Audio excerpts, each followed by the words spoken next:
Every once in a while, I have to talk about scams. I actually talked about one, I will say probably a couple years ago when I was talking about Upwork. Yeah, I fussed about Upwork for something different a couple of weeks ago, but this was a different kind of scam. And I've had to deal with a scam from Upwork. I had to deal with a scam from eBay once. And now I'm going to talk about a scam from Craigslist. A lot of people have dismissed Craigslist, but one of those things I have found out is that you can sell stuff on Craigslist. And if you get the right people, you will make some money off of it. I sold a bunch of stuff, well, earlier this year and some last year, and probably close to $1,000 worth of stuff that I've sold on Craigslist. So it's not like I'm a novice. It's not like, it's always a scam, but you have to be wary. So this is what happened.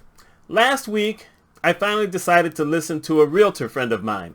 She had been to the house and she saw this big thing in the garage and she said, wait, is that a heater? And I'm not going to say the name of the thing right now, but still, yes, I have this gigantic heater in the garage. The guy who originally built this house back in 1960 used to fix cars. And at some point, I don't know exactly when, but at some point he put this big heater in there. Because I live in central New York and it gets cold during winter. And I'd only ever used it once. I've been in this house 22 years. I used it once when it was winter. It was a blizzard outside. I had a flat tire. It was cold. And I said, let's see if I turn this on, what happens? And it worked wonders. And it's the only time I've ever had to use it. So anyway, she said, even used, you could probably get at least $500 for that. I said, really? And that threw me off. So I didn't touch it for about 3 months. And then last week I decided, sure, I'm going to go ahead and take a picture of it and put it on Craigslist and see what happens. So I posted it initially on, I think, a Tuesday. And by Wednesday evening, I got an email from someone who said they were interested in it. But here's the weird thing. The email I got came from Craigslist and it had this really wonky stuff. I don't necessarily know whether you can truly send an email from Craigslist to kind of hide your email address, because I'd never had anyone else do that before. But that's what happened in this instance. And it had this weird stuff at the bottom of it. Still, they said they were interested in it and wanted to know if it was still available. So I wrote back to the original email. In other words, not the Craigslist email. It turns out that when I decided I wanted to respond to it, it showed me a Gmail account. So I put that in there, sent an email. Didn't hear anything about it from a day, after a day. So I resent it back to the Craigslist email address.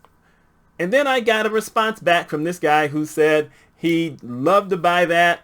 He's okay with the price I put down on it. He was going to pay me an extra $50 if I would put it on hold for him for at least a couple of weeks because he had some things going on. That sounded good to me. Just like, that's going to sound pretty good. So I wrote him back, said, yeah, that sounds pretty good. So then he sends me another email and he asked me for all this detail. And it kind of seemed like, okay, you know what, that makes sense, because the guy is saying he wants to send me a check. And that's different because no one else has ever written me a check. They've all paid cash. And I'm under assumption that this is a guy who lives in the central New York area, somewhere around here. So I give him the information. And then he writes me back, says, okay, this sounds good. In about 2 to 5 days, I'm going to send you a cashier's check. And I'm going to give you a little bit more money because I'm going to be sending some movers there to come and get it. All of a sudden, now I feel like, no, there's something wrong with this. Because in the advertisement on Craigslist, I put down that it's already still installed. It's been there at least 30 years. I don't know how to disassemble it. It has its own fuse box.